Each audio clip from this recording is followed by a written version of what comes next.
কণ্ঠের কথাগুলো তামজিদের কানে যেতেই তামজিদ ধরফড়িয়ে উঠে বসে পড়ল। এক প্রকার লাফিয়ে ওঠায় তারিনের ঘুমটাও ভেঙে গেল। আবছা আবছা আলোয় দেখল কেউ একজন বসে আছে। বোধহয় তারিনের দিকেই অবাক দৃষ্টিতে তাকিয়ে আছে। স্পষ্ট বোঝা যাচ্ছে না। চোখ পিটপিট করে তারিন পুনরায় বলে, নানি বউ, তুমি এমনে তাই আসছো কেন? উইঠা বইয়া আসছো, কই যাইবা? বাথরুমে যাইবা? তারিনের এসব কথা শুনে তামজিদ ঠিক কি বলবে খুঁজে পেল না। মেয়েটা কি ভুলে গেছে তার বিয়ে হয়ে গেছে? সে এখন শ্বশুর বাড়ি আছে। তামজিদ এত সব কিছু চিন্তা করা বাদ দিয়ে শান্ত স্বরেই বলল, একটু সরে ঘুমাও, আমার উপরে উঠে যাচ্ছ তো। হুট করে পুরুষ কারুর কণ্ঠস্বর তারিন হকচকিয়ে উঠল। লাফিয়ে উঠে বসে পড়ল। কাপড় ঠিক করতে করতে বলল, আপনি? হ্যাঁ আমি। একটা মানুষ যে ঘুমালে দিন দুনিয়া ভুলে যায় সেটা তোমাকে না দেখলে জানতাম না। খালি মুখেই বড় বড় কথা, স্বভাব এখনো বাচ্চাদের মতোই রয়ে গেছে। বলেই তামজিদ বালিশটা দূরে সরিয়ে এনে পুনরায় শুয়ে পড়ল। আর তারিন হা করে রইল কিছুক্ষণ। অতঃপর ওর সব মনে পড়ল। ওর পাশে আজকে নানি না, বরং ওর স্বামী ঘুমিয়েছিল। তার মানে নানিকে ভেবে তামজিদকে জড়িয়ে ধরেছিল। ভেবেই জিভ কামড় দিয়ে উঠল।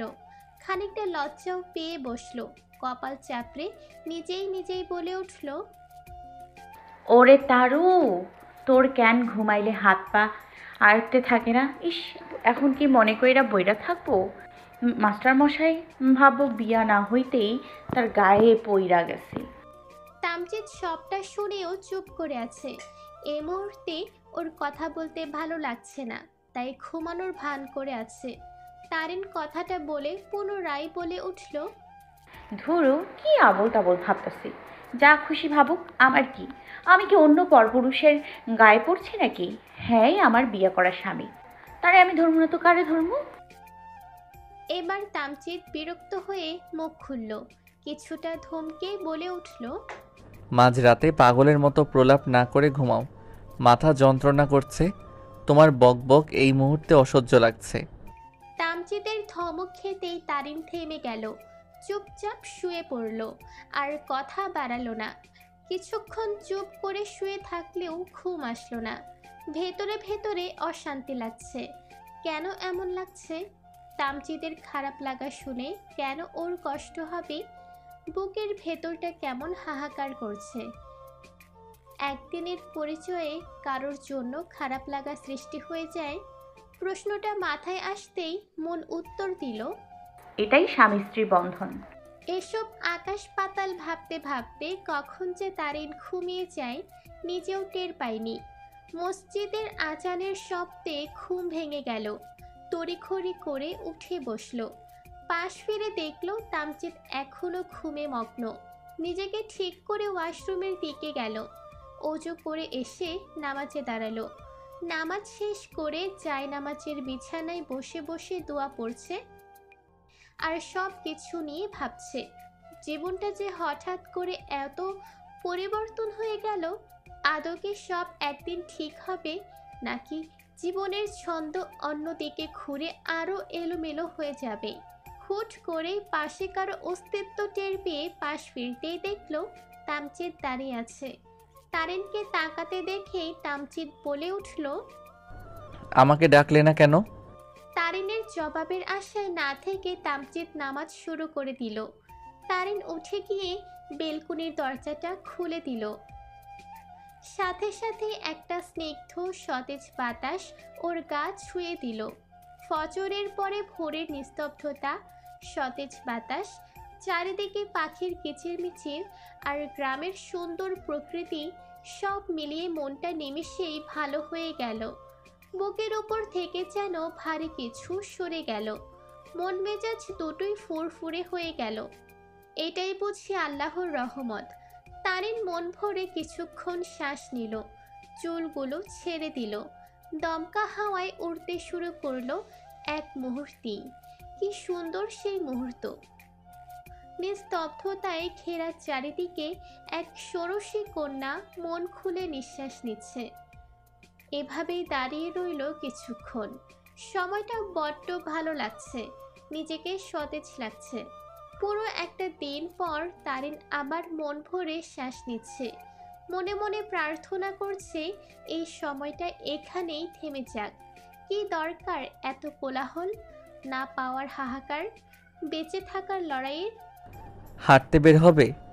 হুট করে তামজিদের কণ্ঠে তারিন পেছন ফিরে তাকালো। চুলগুলো খোপা করে নিতে নিতেই জিজ্ঞাসা করলো, কই যামু? তামজিদ বলল, চলো হেঁটে আসি, কিছু কথা আছে আমার।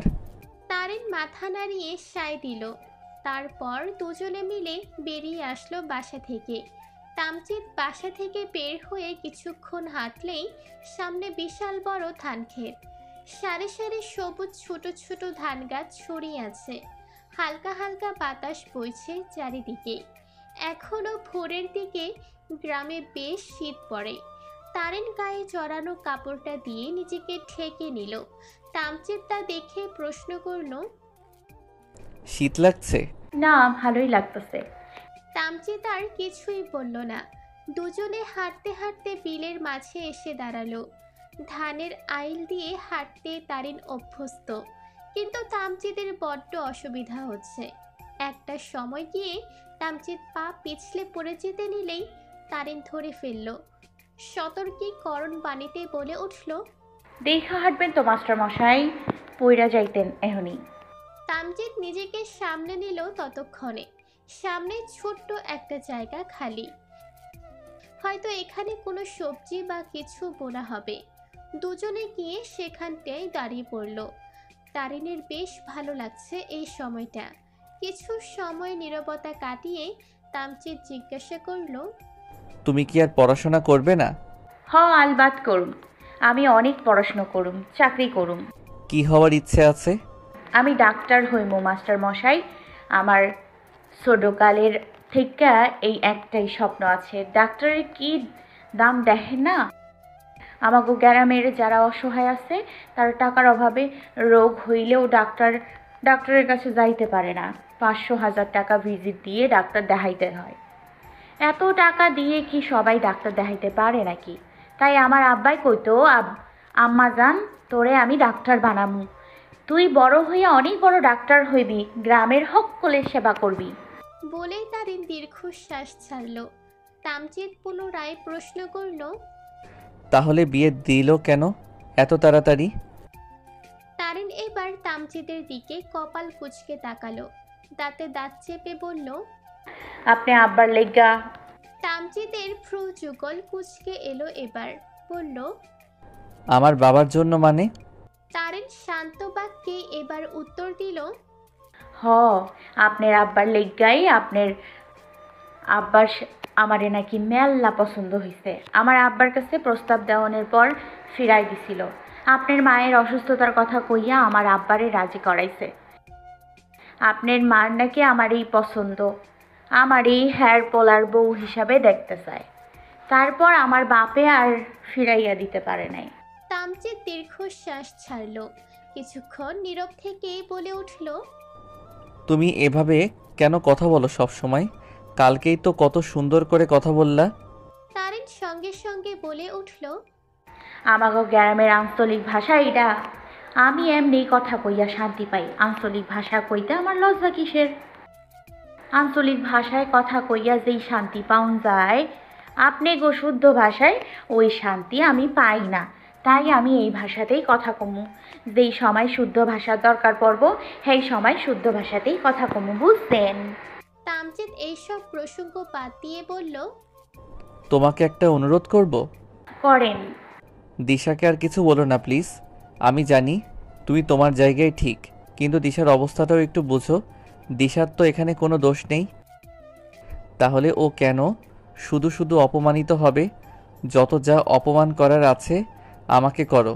আমি দোষী, আমার দোষের শাস্তি আমাকেই দিও, দিশাকে না, প্লিজ। তারিন কিছুই বলল না, চুপ করেই রইল। তামজিদ একটু থেমে পুনরায় বলতে লাগলো, তুমি আমার স্ত্রী, আমি একটা মেয়ের জীবন এলোমেলো করেছি ঠিকই, কিন্তু তোমার জীবন এলোমেলো করব না। আমি তোমার জীবন সুন্দর করে সাজিয়ে তুলব। তোমার স্বপ্ন আমি পূরণ করব।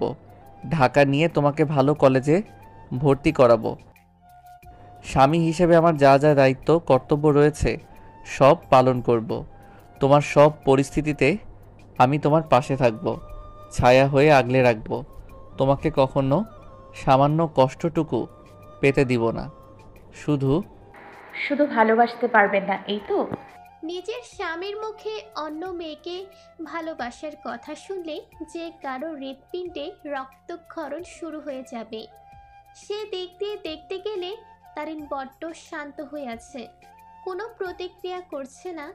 একজন ষোড়শী কন্যার মনে এখনো ভালোবাসার নিখুঁত অনুভূতিগুলো ঠিক করে জন্ম নেয়নি। তাই হয়তো তারিনও আজ সবটা বুঝতে পারছে না বলেই চুপচাপ মেনে নিচ্ছে। যেদিন বুঝবে সেদিন বোধহয় তারিনের হৃদয়ও ক্ষত বিক্ষত হবে। তামচিৎ নীরবতা কাটিয়ে বলে উঠল, বিশ্বাস করো, আমি অনেক চেষ্টা করেছিলাম। তুমি বারবার আমাকে বলছো না আমি দুটো মেয়েকে ঠকিয়েছি, কিন্তু এটা সত্যি না, একদম না, সত্যি না। তাহলে কোনটা সত্যি মাস্টার মশাই? তারিনের পাল্টা প্রশ্নে তামচিৎ থামল কিছুক্ষণ। শান্ত শীতল অসহায় স্বরে বলে উঠল, কোনো সম্পর্ক বিয়ে অবধি নিয়ে যাওয়ার জন্য দুজনের সমানভাবে চেষ্টা করতে হয়, কিছু স্যাক্রিফাইস করতে হয়। দিশা আমাকে ভালোবাসে ঠিকই, কিন্তু আমার জন্য স্যাক্রিফাইসটা করতে পারল না। আমার মা দুটো শর্ত দিয়েছিল। এক, দিশাকে গ্রামে থাকতে হবে, চাকরি করা যাবে না। দুই, নয়তো আমাকে ছাড়তে হবে। দিশা দুটোর একটাতেও রাজি হয়নি। দিশা আমাকেও ছাড়বে না, আবার মায়ের শর্তেও রাজি হবে না। দিশা নিজের ক্যারিয়ার নিজের মতো করে গড়ে তুলতে চেয়েছিল, আর আমার মা চেয়েছিল ঘরোয়া বউ। বলেই পুনরায় থামল তামচিৎ। ওর চোখে জল স্পষ্ট। এবার তারিনের বড্ড মায়া হচ্ছে মানুষটার জন্য। না জেনেই মানুষটাকে কত খারাপ কথা বলে ফেলেছিল। তারিন চুপ করে তামচিদের দিকে তাকিয়ে রইল। তামচিদের কণ্ঠ কিছুটা কম্পিত শোনালো এবার। কাঁপাকাঁপি স্বরেই বলে উঠল, অনেকভাবে দিশাকে বুঝিয়েছিলাম যে মা যা বলছে মেনে নিতে, পরে বিয়েটা হয়ে গেলে না হয় আমি সবটা ম্যানেজ করে নিব।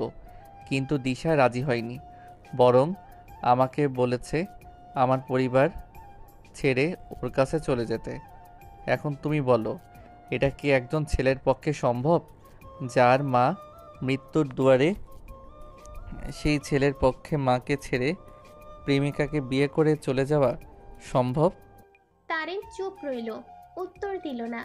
নীরবেই কেটে গেল কয়েক মুহূর্ত। তামচিৎ আকাশের দিকে তাকিয়ে চোখ বন্ধ করতেই 2 ফোঁটা অশ্রুকণা দু পাশ পেয়ে গড়িয়ে পড়ল। তারিনের কেন যেন বুকের ভেতর চিনচিন ব্যথা করছে। কেন হচ্ছে এমন? তারিন নিচু স্বরেই বলে উঠল, বাসায় যাইবেন না মাস্টার মশাই? তামচিৎ ছোট করে উত্তর দিল, হুম, তাহলে চলেন যাই। আর একটু বসে যাই। তারিন আর কিছুই বলল না, আগের ন্যায় চুপ করে গেল। দুজন কথা বলতে বলতে সামনে একটা গাছের গুঁড়িতে বসে পড়েছিল। সেখানটায় এখনো দুজন পাশাপাশি বসে আছে। তারিন চারদিকে তাকিয়ে প্রকৃতির সৌন্দর্য দেখতে ব্যস্ত। চারিদিকটা সবুজে সবুজে ভরে আছে। ভোরের আলো এবার স্পষ্ট ফুটে উঠেছে। সূর্যের লাল আভা ছেয়ে আছে আকাশ জুড়ে। হালকা শীতল বাতাস বারবার বসন্তের জানান দিচ্ছে।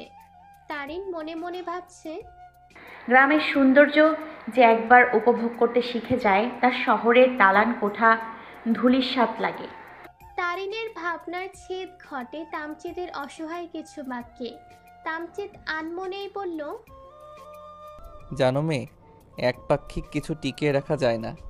একপাক্ষিক সম্পর্ক টিকিয়ে রাখতে গেলে দেখবা তোমার হৃদয় ক্ষত হবে। সম্পর্কের দড়ি টেনে ধরে রাখলে তোমার হাত ক্ষত বিক্ষত হবে। একপাক্ষিক চেষ্টায় তুমি কখনো সফল হবে না। একপাক্ষিক জবানবন্দিতে ন্যায় বিচার পাবে না। আবার কোনো বিষয়ে একপাক্ষিক আগ্রহ দেখালে কষ্ট তোমাকেই পেতে হবে।